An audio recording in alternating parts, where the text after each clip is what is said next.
क्या आपको भी जीएस का नोट्स बनाने के लिए दिक्कत होता है? और खासकर स्पेशली फॉर शॉर्ट नोट्स। अगर आप शॉर्ट नोट्स नहीं बनाते हैं तो आपको मेंस के एग्जाम में बहुत ज़्यादा दिक्कत हो जाती है, क्योंकि मेंस के एग्जाम में टाइम कम रहता है। रिवीजन करने के लिए आप शॉर्ट नोट्स की ज़रूरत होती है, क्योंकि आपको बनाने में भी दिक्कत होती है। तो चलिए आप इस वीडियो के माध्यम से समझते हैं कि कैसे हम शॉर्ट नोट्स को बनाएंगे, कैसे क्वेश्चन को एनालाइज करेंगे और कैसे उसको सॉल्व करेंगे। इस वीडियो के 3 पार्ट में बँटेंगे। पहले हम सिलेबस को डिकोड करेंगे, फिर पीवाईक्यू को डिकोड करेंगे, शॉर्ट अपना नोट्स बनाएँगे और बाद में उसको फॉर्मेटिंग कर देंगे। तो फॉर्मेटिंग के लिए नेक्स्ट वीडियो में ट्राई करेंगे फॉर्मेटिंग के लिए। तो चलिए, हेलो एंड वेलकम एवरीवन। चलिए वीडियो कंटिन्यू करते हैं। देखिए, हम ट्राई करेंगे पहले जीएस2 से, क्योंकि जीएस2 से सोसाइटी, क्योंकि ऑलरेडी मैं 5 साल के पीएमपी प्रोग्राम में जॉइन था। हुँ, मेंस परिवर्तन मेंस मेंटरशिप प्रोग्राम। तो मैं जीएस2 से शुरू करूँगा, फिर जीएस2 सोसाइटी अभी चल रहा है। चलिए हम लास्ट लास्ट में आपको बताएँगे, वीडियो के एंड में इसके बारे में अच्छे से बताएँगे कि क्या है पीएमपी। तो आप वीडियो के एंड तक बने रहिएगा। आइए देखते हैं। कि पहले है कि अगर आप मेंस के सिलेबस को अच्छे से नहीं समझते हैं तो आपको नोट्स पढ़ने, नोट्स बनाने में बहुत ज़्यादा दिक्कत होगी। तो आप एक काम करिए पहले, कि मेंस के सिलेबस को पहले सब्जेक्ट को डिसाइड करिए कि हाँ, जीएस1 में क्या है, जीएस2 में क्या है, जीएस3 में क्या है, जीएस4 में क्या है। जैसे मैं जीएस2 की बात कर रहा हूँ, तो जीएस2 स्पेशली पॉलिटी, सोसाइटी और सोशल जस्टिस। सोसाइटी जीएस1 में है और सोशल जस्टिस जीएस2 में है। लेकिन दोनों को एक साथ इंटरलिंक करके पढ़िए, यानी जीएस1 की सोसाइटी और जीएस2 के सोशल जस्टिस, दोनों को एक साथ लिंक करके पढ़ने से ज़्यादा आसान होता है। आगे इसके बारे में जब हम पीवाईक्यू एनालाइज करेंगे तो इसके बारे में एक्सप्लेन करेंगे। तीसरा है गवर्नेंस और आईआर। वही जीएस3 में है science and tech, economics, environment और डिजास्टर मैनेजमेंट और इंटरनल सिक्योरिटी। जीएस4 एथिक्स, मेनली एथिक्स। बाकी 2 पेपर जो आप ऑप्शनल लेते हैं वो है। अब ये हो गया सब्जेक्ट वाइज डिकोडिंग। इसके बाद होता है कि स्पेशली सब्जेक्ट में कौन-कौन से टॉपिक पढ़ने हैं और हमको इन्हीं टॉपिक पे नोट्स बनाने पड़ते हैं। कि जैसे पॉलिटी में कौन-कौन से सेक्शन, तो सेक्शन प्रॉपर नोट्स बनाने पड़ते हैं। तो आइए हम जीएस2 देखते हैं। स्पेशली जीएस2 में हमारा ध्यान रहेगा स्पेशली फॉर सोशल जस्टिस।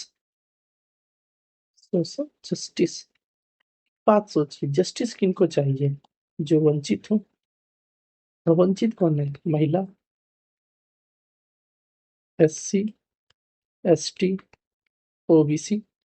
तो हमको मेनली इनके बारे में ही पढ़ना है कि महिलाओं के लिए सरकार क्या कर रही है, एसटी-एससी के लिए क्या कर रही है, ओबीसी के लिए क्या किया जा रहा है, और इनके अलावा जो बुजुर्ग हैं, बच्चे हैं, उनके लिए सरकार क्या-क्या काम कर रही है। हम ये सिलेबस में देखते हैं। ये पूरा सिलेबस यहाँ से यहाँ तक, ये पूरा पॉलिटी के है। सबसे नीचे वाला सेक्शन, जिसमें क्या था, एक केंद्र और राज्य। केंद्र और राज्य, जनसंख्या के प्रति संवेदनशील वर्ग। ये जनसंख्या के प्रति संवेदनशील वर्ग एससी, एसटी, ओबीसी, महिला, बच्चे और वृद्ध। इनके लिए क्या कल्याणकारी योजनाएं चला रही है और उनका कार्य निष्पादन, यानी उनका कैसे कार्य जमीनी स्तर पे कैसे कार्य हो पा रहा है। और साथ ही साथ जो इस संवेदनशील वर्ग है, उन संवेदनशील वर्ग की रक्षा और बेहतरी के लिए कौन कौन से तंत्र गठित किए गए हैं, संस्थाएं कौन से, कानून कौन से। यानी मेनली इसमें संविधान में क्या कहा गया है, संस्थाएं कौन कौन सी, यानी एससी, एसटी, ओबीसी आयोग, महिलाओं के लिए आरक्षण, ये सारे मुद्दे। तो हमको स्पेशली सोशल जस्टिस का पहला टॉपिक आता है केंद्र द्वारा चलाई गई योजनाएं संवेदनशील वर्गों के लिए, और साथ ही साथ उनके लिए कानून, तंत्र और संस्था। पहला सोशल जस्टिस का टॉपिक। सेकेंड टॉपिक आता है स्वास्थ्य, शिक्षा और ह्यूमन रिसोर्स। ह्यूमन रिसोर्स से संबंधित सारे मुद्दे। अब स्वास्थ्य, सबको पता है कि स्वास्थ्य सबसे जरूरी है। शिक्षा, शिक्षा शिक्षा एक अलग टॉपिक होता है और शिक्षा से क्वेश्चन हर बार आते हैं। और ह्यूमन रिसोर्स अगर नहीं होगा तो कभी भी मानो नहीं, हमारा डेमोग्राफिक डिविडेंड कभी भी उसका अच्छे से उपयोग नहीं किया जा सकता है। ये दूसरा टॉपिक है। तीसरा टॉपिक है गरीबी और भुखमरी। ये गरीबी हर बार एक क्वेश्चन आता है, मेंस का एक क्वेश्चन हर बार रहता है, और सोसाइटी में फिक्स है 3, 2, 2015 में 5 क्वेश्चन भी आ गए थे, और 3-2 का मतलब एक 15 मार्कर, एक 10 मार्कर, यानी ओवरऑल 25 से 30 नंबर के क्वेश्चन हर बार आता है। तो सबसे सिंपल टॉपिक, टॉपिक भी पता है हमको, उसके शॉर्ट नोट्स अगर हम बना लेते हैं तो इसको आराम से सॉल्व कर सकते हैं। तो ये सारे सोसाइटी के टॉपिक है। एक और सोसाइटी टॉपिक में आता है, ये है विकास एवं विकास के प्रकेतन गैर सरकारी संगठन, यानी NGO, SHG, self help group. इसको, इस टॉपिक को कोई सोशल जस्टिस में पढ़ता है, और कोई इस टॉपिक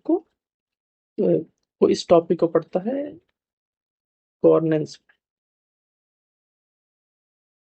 तो कोई दिक्कत नहीं है, आप सोशल जस्टिस में इसको पढ़े, सोसाइटी में पढ़े, या गवर्नेंस में पढ़े, चल सकते हैं।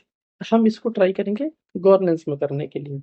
हम अभी सोशल जस्टिस में इस टॉपिक को गरीबी, शिक्षा और मानव संसाधन, भुखमरी और स्वास्थ्य जैसे टॉपिक को इसमें कवर करने ट्राई करेंगे। आइए GS1 में देखते हैं। GS1 में भी इनके बारे में चर्चा की गई है। जैसे GS1 में हमको पता है कि सोसाइटी आता है,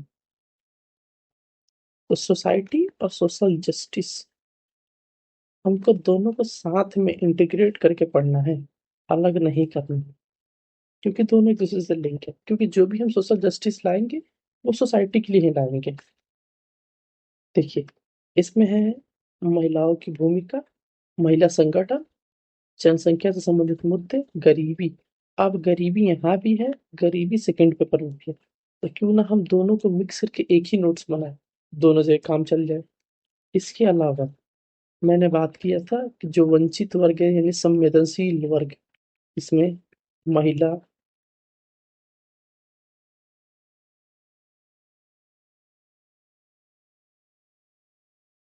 OBC, SC, ST, इन सब के लिए कानून और योजनाएं, ये GS2 में था।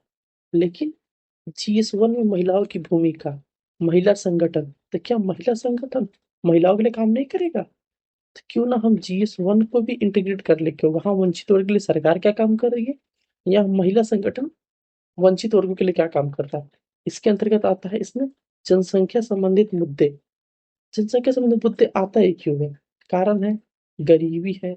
गरीबी है तो स्वास्थ्य पे खर्चा कम है, लोग स्वास्थ्य पे खर्चा नहीं कर पाते हैं, तो वो चाहते हैं कि अपने पीढ़ियों को आगे बढ़ाने के लिए कि हमारे घर में 3-4 लोग हो, ताकि स्वास्थ्य संबंधी कोई परेशानी होने के बावजूद भी हमारी जनसंख्या बराबर रहे। तो एक तरह से जनसंख्या जैसे मुद्दे भी गरीबी के कारण है। और इस पे 2015-16 में बहुत अच्छा क्वेश्चन है, क्या गरीबी जनसंख्या कारण है या जनसंख्या गरीबी के कारण है? ठीक? तो ये दोनों टॉपिक को हम उसके साथ एक साथ लिंक कर लेंगे, यानी इस टॉपिक को और GS2 के इस टॉपिक को, जो संवेदनशील वर्ग, इन तीनों टॉपिक हम एक साथ लिंक करेंगे और एक साथ पढ़ने के ट्राई करेंगे। आइए पहले हम PYQ देखते हैं और उसको डिकोड करते हैं।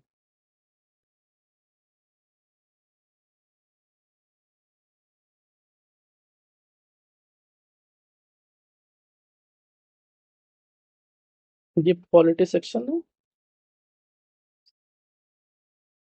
ये GS2 में specially society topic. Society topic में ये टॉपिक मैंने बताया था, सरकारी नीतियाँ, NGO, SHG। तो NGO और SHG हम ट्राई करेंगे गवर्नेंस में पढ़ने के लिए। तो हम इसमें देखेंगे सरकारी नीतियाँ।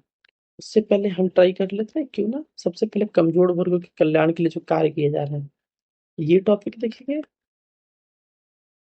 इसके अलावा हेल्थ सेक्टर, शिक्षा, मानव ह्यूमन रिसोर्स, और गरीबी और भुखमरी से संबंधित मुद्दे। तो ट्राई करेंगे कि इसके लिए गरीबी और भुखमरी, क्योंकि ये GS1 से लिंक है, इसके लिए एक अलग वीडियो, ह्यूमन रिसोर्स, शिक्षा और स्वास्थ्य के लिए एक वीडियो, और कमजोर वर्ग के कल्याण के लिए, क्योंकि ये भी GS1 से लिंक है, इसको एक्सप्लेन करने के लिए GS1 पे लिंक करेंगे, तो इसके लिए एक 1 वीडियो, ओवर 3 वीडियो ये कंटिन्यू सीरीज में आ जाएंगी। ठीक, तो हम ट्राई करते हैं पहले हेल्थ सेक्टर से। एक बात देखिए, मैंने इस टॉपिक के थ्रू, जैसे कि ये 2023 में क्वेश्चन, 2013 में क्वेश्चन पूछा गया था कि स्वास्थ्य संबंधित मिलेनियम डेवलपमेंट गोल, ये 2015 के बाद इसी का नाम बदल के कर दिया गया एसएचजी, सस्टेनेबल डेवलपमेंट गोल की पहचान कीजिए और इसके लक्ष्यों की प्राप्ति के लिए सरकार द्वारा उठाए गए कदम। तो पहली बात कि ये एमडीजी अब बदल के हो गया एसडीजी, तो आपको एसडीजी ध्यान रखना है। और एसडीजी से ही क्वेश्चन आएगा क्योंकि एमडीजी पुराना हो चुका है।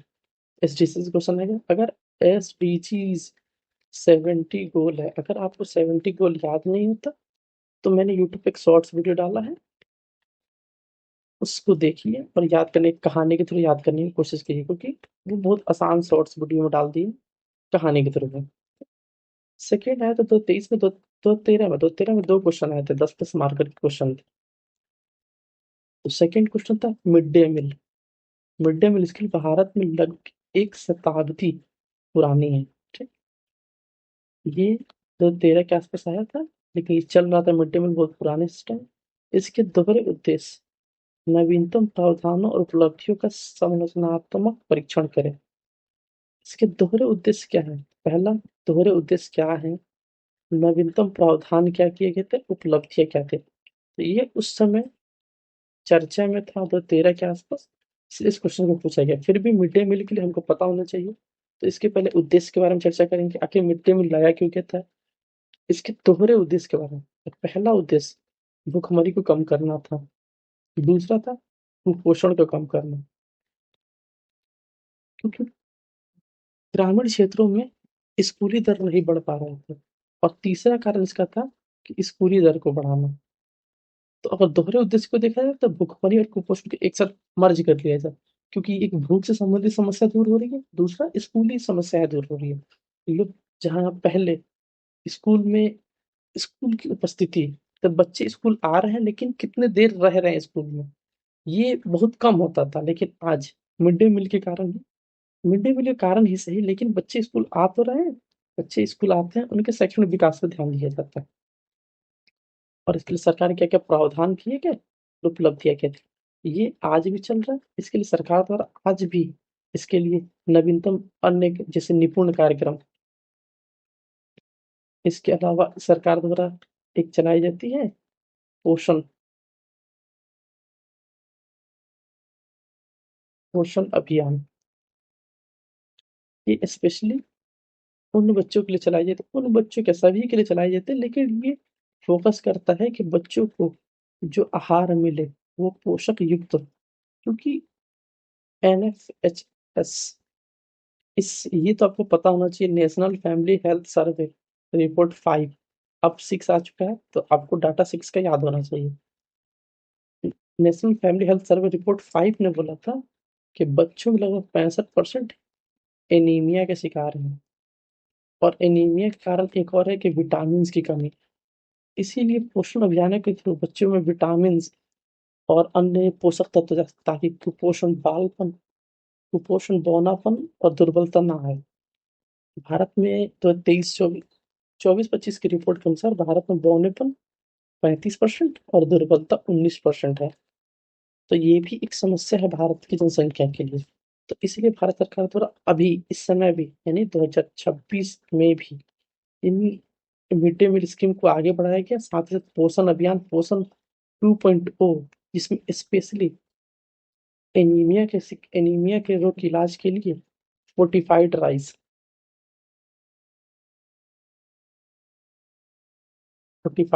जो स्पेशली टारगेटेड होता है एक खास बीमारी के लिए, इस इसका यूज किया जा रहा है, जिसमें पोषक तत्वों को चावल के अंदर ही इंक्लूड करके वो चावल दिया जाता है, जिससे पोषक तत्व बच्चों को आराम से मिल सके। 2015 में क्वेश्चन आया था कि सार्वभौमिक स्वास्थ्य कवरेज उपलब्ध कराने में सार्वजनिक स्वास्थ्य प्रणालियों की सीमाएं। सार्वजनिक स्वास्थ्य प्रणाली यानी PSC, प्राइमरी हेल्थ सेक्टर की सीमाएं यानी चुनौती। पहला हमारा ये है, इस पे ध्यान देना है। इसमें हम स्वास्थ्य कवरेज को देखते हैं। जैसे स्वास्थ्य कवरेज में पीएमसी की क्या सीमाएं हैं, मतलब स्वास्थ्य सार्वभौमिक स्वास्थ्य कवरेज का मतलब क्या है कि सभी को स्वास्थ्य उपलब्ध हो। इसके लिए सार्वजनिक स्वास्थ्य प्रणाली की सीमाएं क्या हैं? तो यानी पीएमसी की सीमाएं क्या हैं? क्या निजी क्षेत्र इस कमी को दूर कर दे रहा है? और अन्य व्यवहार्य विकल्प सुझाव। इस क्वेश्चन को हम देखें तो दो पार्ट में बांट सकते हैं। पहला, सार्वजनिक स्वास्थ्य की सीमाएं क्या है। सेकंड, क्या सच में निजी क्षेत्र कर पा रहा है, इसकी दूर कर पा रहा है? अगर नहीं, तो और क्या करना चाहिए? और हमको इस क्वेश्चन निजी क्षेत्र को कमजोर दिखाना है, ये नहीं बताना कि ये दूर कर पाता, क्योंकि निजी क्षेत्र की अपनी अलग बुराइयां हैं, वो अधिक महंगी है। और क्योंकि क्वेश्चन ऑलरेडी दे दिया है अन्य व्यवहारात्मक विकल्प सुझाए, यानी आपको अन्य विकल्प सुझाने ही है, यानी आपको बताना है कि निजी सेक्टर खराब है, तभी आपको अन्य विकल्प सुझाना है कि सरकार की योजनाओं को ठीक करें। यानी इस क्वेश्चन को दो पार्ट में बांट सकते हैं, लेकिन दूसरे पार्ट को लिखते समय उसको कमजोर दिखाना ताकि अन्य विकल्प सुझा सके। अगर आप निजी विकल्प में अच्छा दिखाने लगे तो फिर अन्य विकल्प क्या सुझाइएगा? अगर आप अन्य विकल्प नहीं सुझा पाएंगे तो एक नंबर आपका तो ऐसे ही चला गया। और सेकेंड बात, निजी सेक्टर को अच्छा दिखाने का मतलब है इसकी अपनी अलग समस्याएं हैं, जो सार्वभौमिक स्वास्थ्य कवरेज को नहीं सुनिश्चित कर पाएगी। हर गांव में निजी सेक्टर नहीं पहुंच सकते हैं, अगर पहुंच गए तो बहुत महंगी हो जाएंगी सेवाएं। इसलिए इस क्वेश्चन को दो पार्टों में बांटना है, लेकिन स्पेशली ध्यान देना है कि अन्य विकल्प सुझाना है तो इसको कमजोर दिखाना है। क्वेश्चन 12 साढ़े 12 मार्कर का था, तो आपको कम से कम 2 से ढाई पेज तक जाना था, तो हो जाता आराम से। ठीक, इसका हम अभी पहले क्वेश्चन को डील कर रहे हैं, फिर शॉर्ट नोट्स दिखाएंगे, शॉर्ट नोट्स में क्या क्या पॉइंट आपको डालना है। और फिर लास्ट में आप बस याद रखिएगा कि एक एमडीजी से क्वेश्चन था, एक मिड डे मील से क्वेश्चन था, एक सार्वजनिक स्वास्थ्य प्रणाली यानी पीएमसी से क्वेश्चन था। और देखिए अब अगला क्वेश्चन देखते हैं। प्रोफेसर अमर्त्य सेन ने प्राथमिक शिक्षा और प्राथमिक स्वास्थ्य सेवा में महत्वपूर्ण सुधारों की आवश्यकता पर बल दिया है। इनके सुधार है तो अपना सुझाव दें। अब ये हटाइए बात। पहली बात कि हमको प्रोफेसर अमर्त्य सेन ने क्या सुझाव दिया ये नहीं पता। अगर पता है तो अब एक दो लाइन लिख के आगे बढ़ सकते हैं, क्योंकि लिखना तो आपको मेन टॉपिक है कि शिक्षा और प्राथमिक स्वास्थ्य में क्या सुधार किए जाना चाहिए। तो यानी पहला क्वेश्चन हमारा क्या है, प्राथमिक शिक्षा और प्राथमिक स्वास्थ्य में महत्वपूर्ण सुधार क्या है। तो पहले हम सुधार से पहले लिखेंगे सुधारों की आवश्यकता पर बल दीजिए। तो पहले हम सुधार क्यों जरूरी है, यानी क्यों जरूरी का मतलब क्या, चैलेंजेस क्या है, क्या क्या चुनौतियां हैं, क्या किया जाना चाहिए, और सरकार कर क्या रही है, ये तीन चीजें ध्यान देनी है। यही हो गया आपका सुधार के सुझाव, यानी सरकार क्या कर रही है, आगे क्या किया जाना चाहिए, आगे क्या किया जाना चाहिए। इसमें आपको जोड़ना है प्रोफेसर अमर्त्य सेन की बात कि हाँ, आपको नहीं बोलना क्या क्या किया जाना चाहिए, आपको बोलना है कि अमर्त्य सेन द्वारा ये बातें की गई थी, इनको लागू करना चाहिए। इसके अलावा अन्य किसी कमेटी का नाम पता हो तो कमेटी का नाम रखिए, या छोड़ सकते हैं, ऐसे ही कंक्लूड कर सकते हैं आगे की राह देखिए। यानी आपको पॉइंट याद रखिए, एमडीसी से क्वेश्चन, मध्याह्न भोजन से क्वेश्चन, सार्वजनिक वितरण प्रणाली से क्वेश्चन, प्राथमिक शिक्षा और प्राथमिक स्वास्थ्य, यानी इस क्वेश्चन दो ये दोनों क्वेश्चन देखिए, सार्वजनिक स्वास्थ्य प्रणाली और प्राथमिक सेवा। यानी अगर हम एक छोटा सा नोट्स बना ले अगर पीएमसी पे, यानी प्राइमरी हेल्थ सेक्टर पे क्वेश्चन नोट्स बना ले कि इसके चैलेंजेस क्या हैं, इसमें सुधार के लिए सरकार क्या कर रही है, क्या किया जाना चाहिए, तो इन दोनों क्वेश्चन को हम डील कर सकते हैं। एक हमारा और होना चाहिए शिक्षा पे, शिक्षा पे नोट अगर हो, इन दोनों क्वेश्चन को एक टॉपिक से आराम से हम डील कर सकते हैं। यानी हमारा एक नोट्स बनेगा पीएमसी पे, यानी एक टॉपिक हमारा डिसाइड हो गया पीएमसी बनाना। सेकंड हमारा ये एमडीजी का टॉपिक है, तो क्यों ना हम एमडीजी अब एसडीजी हो गया है, एसडीजी के 17 गोल को याद रखें, यानी 17 गोल याद रखेंगे और पीएमसी की चुनौती याद रखेंगे।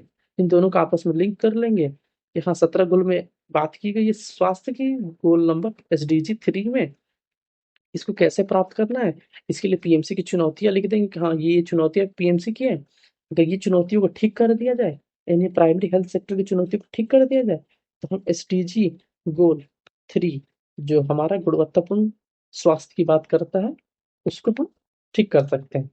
यानी हमारा एक इस 4 टॉपिक से, इन 4 क्वेश्चन से हमारा बस शॉर्ट नोट्स बनेगा पीएमसी। और पीएमसी में आपको लिखना चुनौतियाँ, इसके महत्व, सरकार के उपाय, अन्य कमेटी के सुझाव, ये सारे लिखना है। यानी इस 4 टॉपिक को सॉल्व करने के लिए आप सिर्फ एक छोटा-सा नोट्स बनाएँगे और साथ ही साथ इसमें मिड डे मील की थोड़ी विशेषता लिख देंगे। आप इसी में लिख सकते हैं कि पीएमसी में सुधार के लिए सरकार के क्या उपाय हैं, इसमें मिड डे मील के लिए क्या-क्या सरकार काम कर रही है, क्यों की है मिड डे मील के लिए, तो वो भी आप बता सकते हैं। इसको एक और चीज़ से जोड़ सकते हैं, मिड डे मील को कुपोषण या भूखमरी से, वो अगला टॉपिक है, उससे भी चाहे शॉर्ट नोट्स बना के यहाँ ऐड कर सकते हैं। हम वहाँ इसको एक्सप्लेन और अच्छे से कर देंगे। और एक है प्राइमरी शिक्षा। प्राइमरी शिक्षा के लिए ऑलरेडी एक टॉपिक है शिक्षा, हम वहाँ प्राथमिक शिक्षा का नोट्स बनाएंगे ही। हमारा वहाँ से शिक्षा आ गया, बाकी यहाँ से हेल्थ सेक्टर के लिए पीएमसी आ गया, दोनों मिलके हमारे ये चारों क्वेश्चन सॉल्व हो सकते हैं। आइए और देखते हैं और किस टाइप का क्वेश्चन आया था। अब क्वेश्चन था जल, स्वच्छता, स्वच्छ व्यवहार संबंधित नीतियों के प्रभावी क्रियान्वयन हेतु लाभार्थी की पहचान करें। यानी वास के लिए प्रभावी लाभार्थियों की पहचान करें, परिणामों के साथ समन्वित करना आवश्यक है। इस कथन का वास योजना के संदर्भ में परीक्षण करें। मेन बात है ये क्वेश्चन डायरेक्ट योजना से, वास एक योजना चली थी जिसमें स्पेशली ध्यान दिया जा रहा था वाटर, फिर सैनिटरी, फिर अन्य स्वच्छता व्यवहारों पे। इस योजना से डायरेक्ट क्वेश्चन था, तो इसके लिए आपको नोट्स बनाने की जरूरत नहीं है। जो भी योजनाएं 1 से 1.5 साल के रेंज में करंट में रहती है, उससे मेंस में क्वेश्चन आते हैं। फिलहाल भी विकसित भारत जी राम जी, ये योजना करंट में है, मेंटल हेल्थ करंट में है, तो ये दोनों टॉपिक्स अभी ट्रेंडिंग में है। तो ये योजनाएं क्वेश्चन थी, इसका नोट्स आपको बनाने की जरूरत नहीं है, क्योंकि ये बना के भी अब ये योजनाएं पुरानी हो चुकी हैं, तो नोट्स आप बना के भी कुछ नहीं करिएगा, ये इससे सॉल्व होंगे भी नहीं। आइए अगला क्वेश्चन देखते हैं। 2018 क्वेश्चन था, भारत में सभी के लिए स्वास्थ्य, हेल्थ फॉर ऑल के लक्ष्य को प्राप्त करने हेतु स्थानीय समुदाय यानी पीएमसी पर स्वास्थ्य हस्तक्षेप अनिवार्य है, स्पष्ट करें। अब देखिए, ये ऊपर का जो लाइन दिया हुआ है, भारत में सभी के लिए स्वास्थ्य, तो पहले हमारा ये एक पॉइंट हुआ, आखिर सभी के लिए स्वास्थ्य का मतलब क्या है, सभी को स्वास्थ्य की जरूरत क्यों है, पहले हमको बताना है क्यों जरूरी है सभी के लिए स्वास्थ्य। यानी हमको विकसित भारत बनाना है, हमारा मानव पूंजी अच्छा बने, हमारी डेमोग्राफिक डिविडेंड अच्छी हो जाए। जो डेमोग्राफिक डिविडेंड हमारे 65% है, 35 वर्ष की आयु के लिए 65% है, इसका हम अच्छे से लाभ उठा पाए। जैसे कि 1970-80 के आसपास साउथ कोरिया में डेमोग्राफिक डिविडेंड इसी के आसपास थे, उसके भी हिस्से में उसमें उसके पास भी 65%, 65-70% जनसंख्या 35 साल की थी। उसने इसका लाभ उठाया और आज वो एक विकसित देश के रूप में उभरा है। तो हमको इस पे ध्यान देना है कि हेल्थ की जरूरत क्यों है। और सेकंड, क्या इसके लिए स्थानीय समुदाय यानी पीएमसी, प्राइमरी हेल्थ सेक्टर अनिवार्य है। तो आपको पुराने वाले क्वेश्चन के जो शॉर्ट नोट्स हैं पीएमसी, इसमें बताना है कि हाँ क्या अनिवार्य है कि नहीं है। यानी हमको पहले पीएमसी की चुनौती बता देना कि नहीं नहीं ये पीएमसी में दिक्कत है, सरकार अगर ये ठीक कर दे यस, तो हो सकता है। फिर सरकार की योजनाएं, सरकार इसको ठीक करने के लिए ये काम कर रही है, उन योजनाओं के नाम लिख देना है, उसके एग्जाम्पल दे देना है, हमारे क्वेश्चन डील हो जाएगा। अब देखिए यहाँ भी टॉपिक वही था, सामुदायिक स्वास्थ्य सेवा। ये सामुदायिक स्वास्थ्य सेवा, आप इसको कम्युनिटी हेल्थ सेंटर बोलिए या पीएमसी। पीएमसी प्राइमरी लेवल पे होता है, कम्युनिटी सेंटर सेकेंडरी लेवल पे होता है, इसके ऊपर होता है मेडिकल कॉलेज और हॉस्पिटल। तो ये तीनों एक दूसरे से इंटरलिंक है। अगर आप इनका नोट्स बनाते हैं तो इनको एग्जाम्पल के रूप में आप सेकेंडरी सेक्टर को बताइएगा। सेकेंडरी सेक्टर बनाते हैं तो टर्शियरी सेक्टर के बारे में आप एक्सप्लेन करिएगा कि मेडिकल कॉलेज अच्छे नहीं है, या मेडिकल कॉलेज अच्छे हैं वहाँ सिलेबस अच्छा नहीं है, या अगर करेंट से लिंक करना है तो वर्तमान पेपर लीक जैसे घटनाएं, मेडिकल सेक्टर में एक अनिश्चितता ला देती हैं, जिससे विद्यार्थी इस क्षेत्र से अलग हटते जा रहे हैं। ठीक ठीक, यानी ये क्वेश्चन हमारा हो सकता है एक ही शॉर्ट नोट से, यानी अभी तक हमारा एक ही टॉपिक शॉर्ट नोट्स बना है, पीएमसी। ठीक है, आइए। सामाजिक विकास को बढ़ावा देने के लिए विशेषकर वृद्धजन एवं मातृ स्वास्थ्य के क्षेत्रों में सुदृढ़ स्वास्थ्य नीति की आवश्यकता जरूरी है। चलिए, यहाँ हमारा दूसरा शॉर्ट नोट्स बनेगा, क्योंकि मातृ जहां भी महिला से रिलेटेड कुछ आ जाए उसके लिए आप सेपरेट रखिए, क्योंकि हर बार क्वेश्चन महिलाओं से रिलेटेड आता है, चाहे वो पहला पेपर हो जिसमें सोसाइटी में महिला सशक्तिकरण हो, महिलाओं की भूमिका हो, महिला संगठन हो, या वंचित वर्ग हो, वृद्ध हो। तो ये एक टॉपिक स्पेशल होते हैं, वृद्ध हो, बच्चे हो, एसटी हो, एससी हो, महिला हो। तो इसके लिए आप छोटा सा एक नोट्स बना लीजिएगा कि वृद्ध और मातृ स्वास्थ्य इनके लिए क्या चैलेंजेस है। जैसे वृद्ध वृद्ध एक आश्रित आश्रित हो चुका है, आश्रित जनसंख्या है, यानी वो काम नहीं करता है, बल्कि वो जो 15 से लेके 45 साल के हैं उन पे डिपेंड होता है।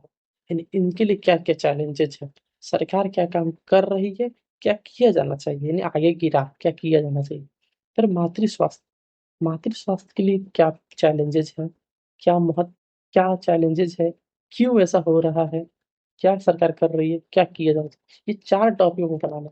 मातृ स्वास्थ्य के चैलेंजेस क्या है, कार चैलेंजेस क्या है, क्यों ऐसा, सरकार क्या काम कर रही है, आगे क्या किया जाना चाहिए। आप यहाँ आपको इसमें डाटा जरूरत पड़ेगा कि मातृ स्वास्थ्य कितना है, तो यहाँ आपको एनएचएस का डाटा याद रखना है, एनएफएससी का data, national family health survey का 5th रिपोर्ट, अब 6th रिपोर्ट, जिसमें एनीमिया से 57% महिलाएं ग्रसित है। तो ये आपको ध्यान रखना है, और इसका एक शॉर्ट नोट्स बनेगा जिसमें स्पेशली मातृ स्वास्थ्य, वृद्ध, और इसमें आप जोड़ सकते हैं शिशु स्वास्थ्य, यानी बच्चे। अब देखिए, अगर आपने पीएमसी के लिए यानी प्राइमरी हेल्थ सेक्टर के लिए एक नोट्स बनाया है, 2021 से क्वेश्चन आसानी से सॉल्व हो जाएगा। प्राथमिक स्वास्थ्य ढांचा केवल कल्याणकारी राज्य की नैतिक जिम्मेदारी नहीं, बल्कि सतत विकास की पूर्व शर्त भी है।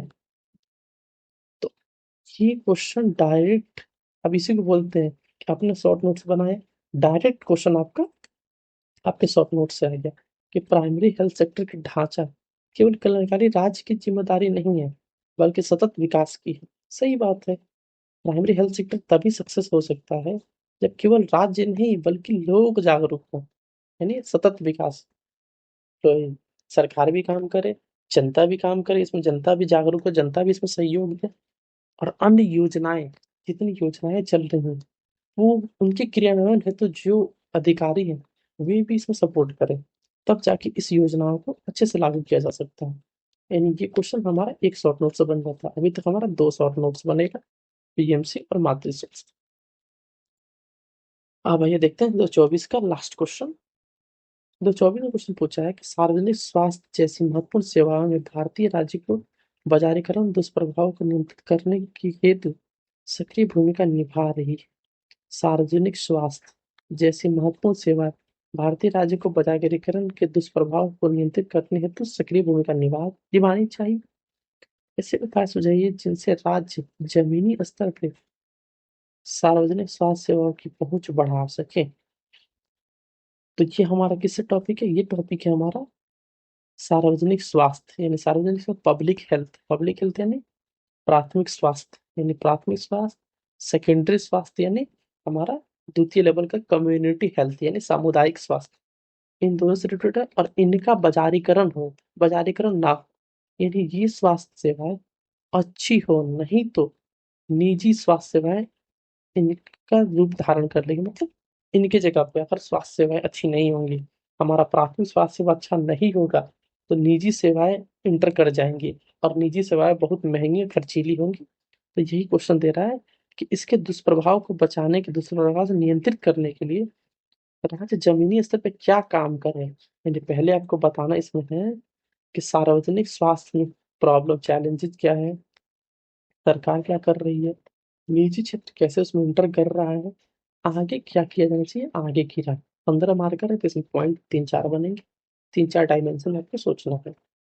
तो हमारा एक क्वेश्चन में इसमें भी हमारा आ गया सार्वजनिक स्वास्थ्य, बाजारीकरण और बाजारीकरण को नियंत्रित करने के लिए योजनाएं।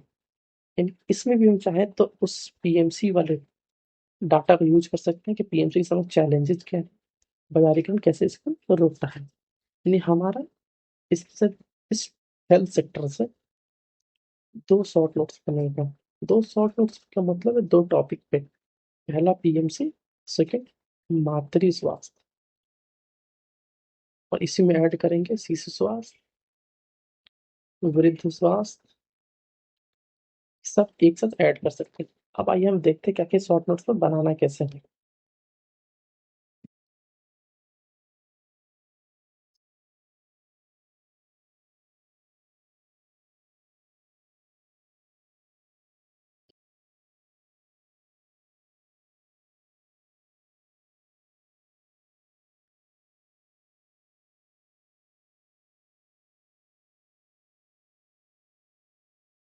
ये ये मैंने शॉर्ट नोट्स बनाया है, ये मैंने सेकेंड टाइम बनाया है। तो एक कहावत है, जब तक कुछ बनता नहीं, जब तक कुछ बनता नहीं फिर वो आगे बेहतर नहीं बनता।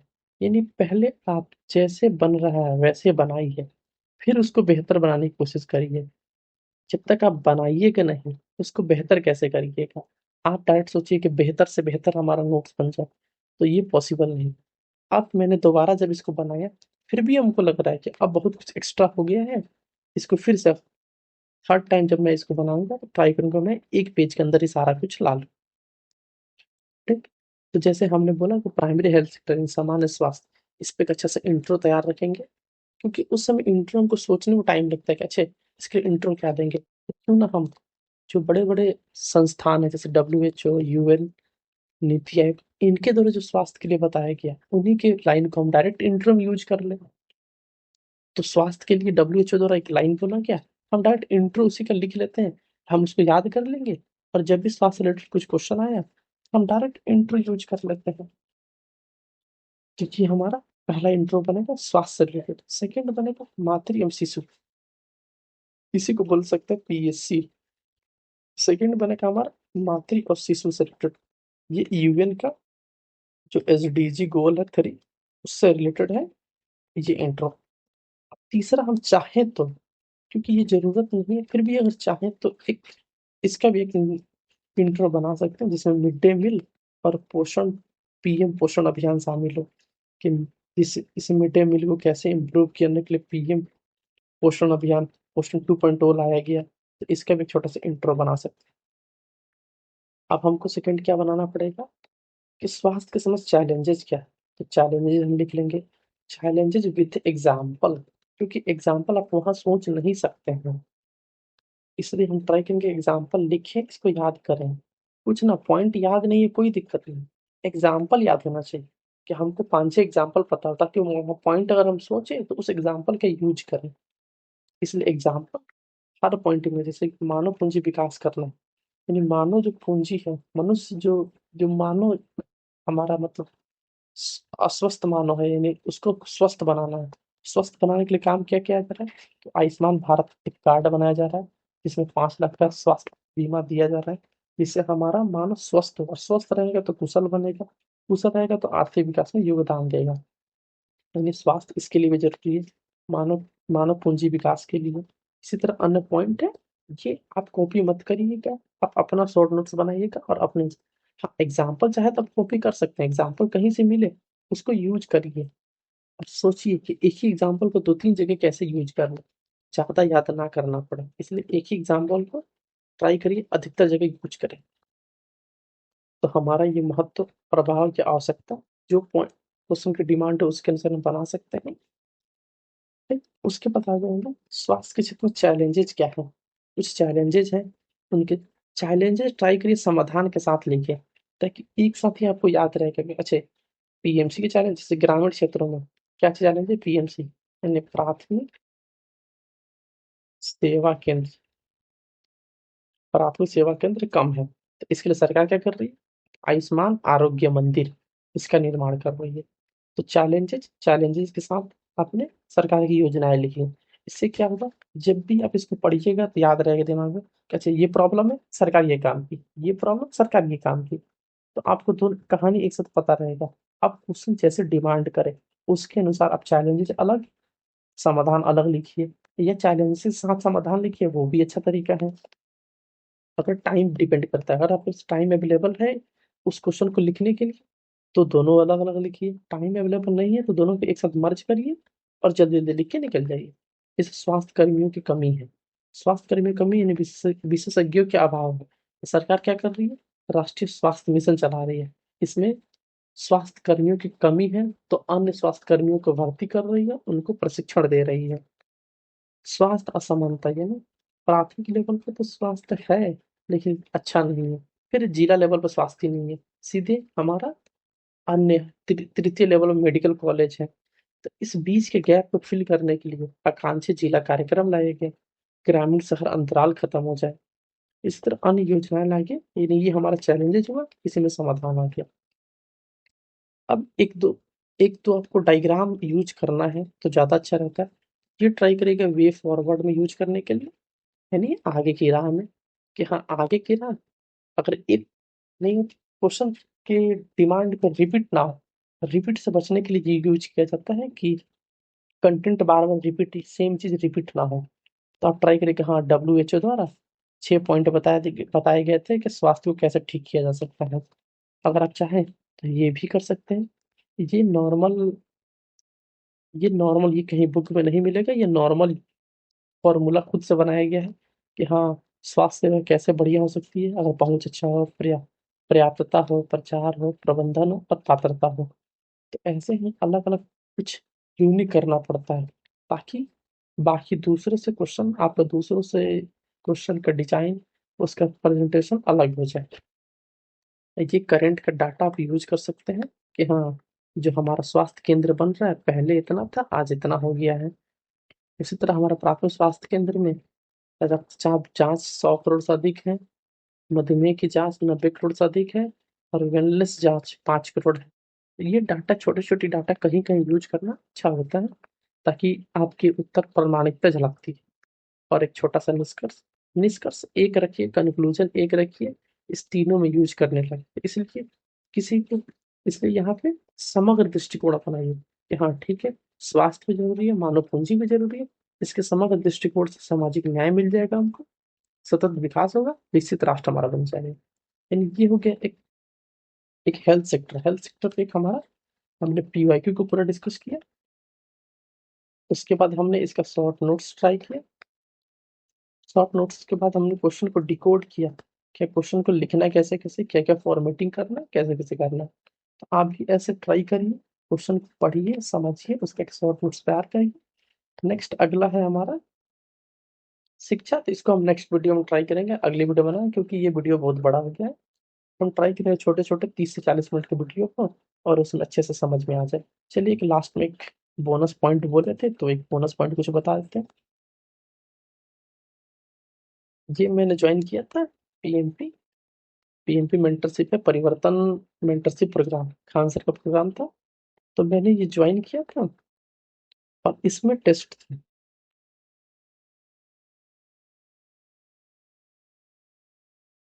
जैसे आज डेट था 5/8, आज के दिन टेस्ट था हमारा सोसाइटी की छोटा सा पोर्शन, जिसमें स्वास्थ्य, शिक्षा, मानव संसाधन से संबंधित मुद्दे, गरीबी और भुखमरी। तो ये टेस्ट के थ्रू मैंने PYQ को दोबारा देखा, शॉर्ट नोट्स को दोबारा बनाया। तो इसीलिए टेस्ट को ट्राई करिए, टेस्ट को टेस्ट की तरह नहीं, टेस्ट को आप ट्राई करिए कि आपका शॉर्ट नोट्स दोबारा बने, रिवीजन दोबारा हो जाए।